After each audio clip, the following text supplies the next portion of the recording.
Hello everyone, ఎలా ఉన్నారు అందరూ? సో రీసెంట్ గా నేను అమెజాన్ ప్రైమ్ లో కపుల్ ఫ్రెండ్లీ అనే మూవీ చూడటం జరిగింది. అండ్ ఇన్ఫాక్ట్ చెప్పాలంటే నేను ఈ మూవీ థియేటర్ లో ఒకసారి చూసాను ఆల్రెడీ. అప్పుడు రివ్యూ చేద్దాం అనుకున్నాను కానీ ఉన్న బిజీ షెడ్యూల్ లో మర్చిపోయాను.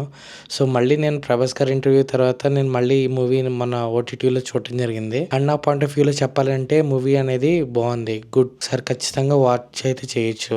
ఇది ఒక మంచి feel good emotional love story.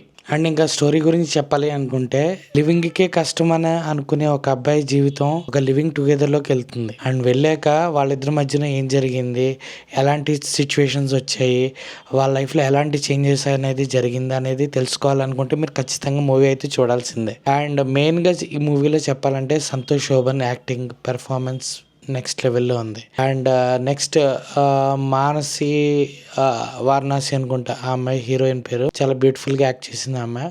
వీళ్ళిద్దరి మధ్యన కెమిస్ట్రీ అయితే నెక్స్ట్ లెవెల్ ఉంది. అండ్ నెక్స్ట్ మెయిన్ గా చెప్పాలి అనుకుంటే మ్యూజిక్, ఆదిత్య రవీంద్రన్ అని కొత్తను. సో చాలా బాగుంది మ్యూజిక్, కొన్ని సాంగ్స్ బాగున్నాయి, ఒక సోల్ఫుల్గా ఉంటుంది మ్యూజిక్ అంతా. అండ్ యూవి క్రియేషన్స్ మనకి ఏది మూవీని ప్రొడ్యూస్ చేశారు. మూవీ అంతా చాలా న్యాచురల్గా ఉంటుంది.